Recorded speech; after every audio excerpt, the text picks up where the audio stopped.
Shalom. Puji Tuhan, kita akan bersaat teduh. Mari kita berdoa.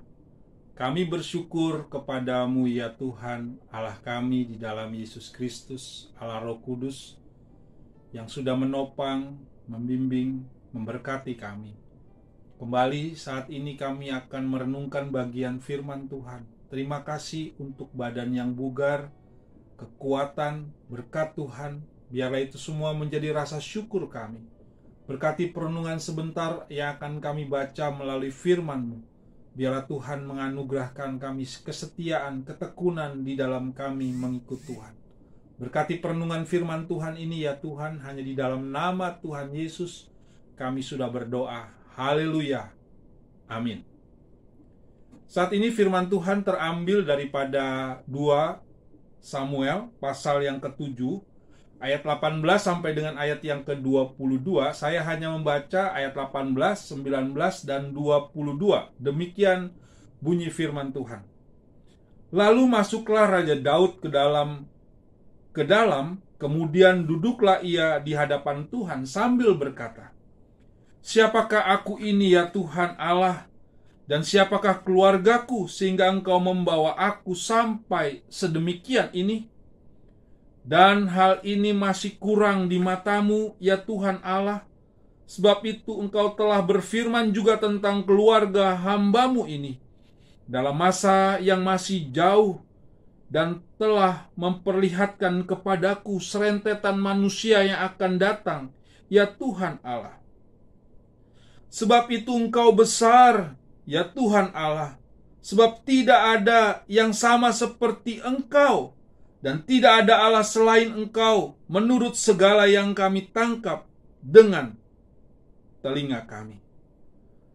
Bapak, Ibu, anak-anakku, jemaat yang diberkati oleh Tuhan kita Yesus Kristus. Pada perenungan kita pagi ini, kita mau belajar daripada doa syukur yang dilakukan oleh Raja Daud. Kita tahu Raja Daud adalah pemimpin yang Tuhan pilih. Dalam kepemimpinannya, dia tetap memiliki kerendahan hati sebagai seorang pemimpin. Kepemimpinan Daud tentunya tidak lepas dari janji Allah terhadap dirinya, bahkan seluruh keluarganya. Ini nampak dalam doa yang Daud panjatkan kepada Tuhan sebagai doa syukur. Sebab itu kita mau merenungkan apa pesan yang ingin disampaikan di dalam doa syukur yang Daud panjatkan itu. Yang pertama tentunya Daud sadar akan dirinya. Ia katakan, "Aku bukan siapa-siapa." Ia bukan siapa-siapa karena Allah lah yang memimpin kepemimpinan Raja Daud. Itu semua dari Tuhan. Bapak Ibu yang terkasih, kadang kita ingat kepada Tuhan hanya pada waktu kita mungkin bergumul, sakit sedikit, baru kita menyadari bahwa Tuhan, aku membutuhkan Engkau. Tapi pada waktu kita lancar, kita merasa bahwa ini semua wajib Tuhan berikan kepada kita. Karena saya sudah percaya, saya sudah melayani, saya sudah memberi kepada Tuhan dalam bentuk materi, bahkan pekerjaannya, di mana saya memberikan waktu untuk Tuhan. Waktu hidup kita senang, dan waktu hidup kita dalam pergumulan. Harusnya kita mengatakan bahwa siapakah aku ini Tuhan di hadapan-Mu. Seperti yang dilakukan oleh Raja Daud dalam doa syukurnya. Siapakah aku ini Tuhan?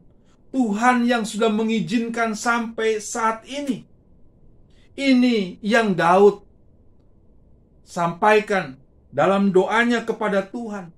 Dalam doanya ini dia mengucap syukur kepada Tuhan. Daud sadar dalam kepemimpinannya, kalau bukan daripada Tuhan, ia bukan siapa-siapa. Tuhanlah yang memimpin Raja Daud. Kalau bukan Tuhan, Raja Daud bukan menjadi siapa-siapa, semua karena Tuhan. pencapaian, kegagalan. Tuhan mau kita mengandalkan Dia secara terus-menerus, dan kita wajib mengucap syukur kepada Tuhan. Lalu yang kedua, Daud ingin memberitahu bahwa Allah adalah besar, tidak ada yang bisa dibandingkan dengan Allah-Allah yang lain. Yang Daud sembah adalah Allah yang besar, yang mengasihinya. Ia melambangkan bahwa Allah yang besar itu melampaui segala hal, melampaui kekayaan yang dimiliki, kejayaan, kekuasaan, tidak dapat ditandingi oleh kuasa Allah. Bahkan pergumulan yang dialami oleh Daud sekalipun, kita tahu Daud menyatakan kebesaran Tuhan yang sudah memimpin dalam kehidupannya. Di dalam pasal selanjutnya di mana disebutkan kemenangan-kemenangan Daud, karena dia tahu Tuhanlah yang memimpin di dalam pertempuran-pertempuran yang dilalui oleh Raja Daud. Sebab memang dialah yang memberikan Daud kebesaran dan kemuliaan.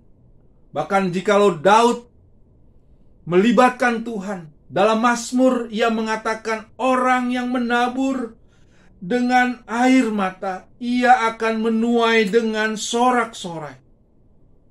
Tuhan akan berkarya lewat situasi apapun, karena ia pasti menyertai orang yang percaya, menyertai Bapak, Ibu, dan saya dalam mempersiapkan Natal yang sebentar lagi kita akan rayakan. Sudahkah kita sungguh-sungguh mempersiapkan diri kita? Kita tidak hanya sibuk mempersiapkan pohon Natal, tidak hanya sibuk mempersiapkan aksesoris Natal, kue Natal, baju Natal. Semua itu memang kita perlukan dalam merayakan Natal. Tetapi yang lebih penting, bagaimana kita mempersiapkan hati kita, merendahkan diri kepada Tuhan dan selalu mengucap syukur karena Kristus sudah lahir ke dalam dunia ini. Daud membawa kita saat ini untuk terus mengandalkan Tuhan. Tidak ada Allah seperti Dia, dan biarlah kita boleh berjalan seturut dengan kehendak Tuhan.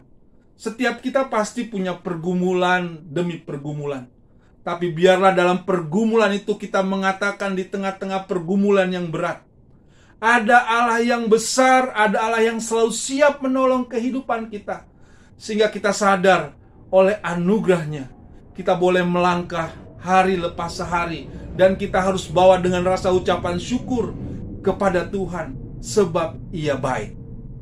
Amin. Kita berdoa. Terima kasih Tuhan untuk firman-Mu. Berkatilah kami sepanjang hari ini, biarlah hidup kami memuliakan nama Tuhan. Hanya di dalam nama Tuhan Yesus kami sudah berdoa. Amin. Tetap semangat. Selamat mempersiapkan Natal. Tuhan Yesus memberkati kita.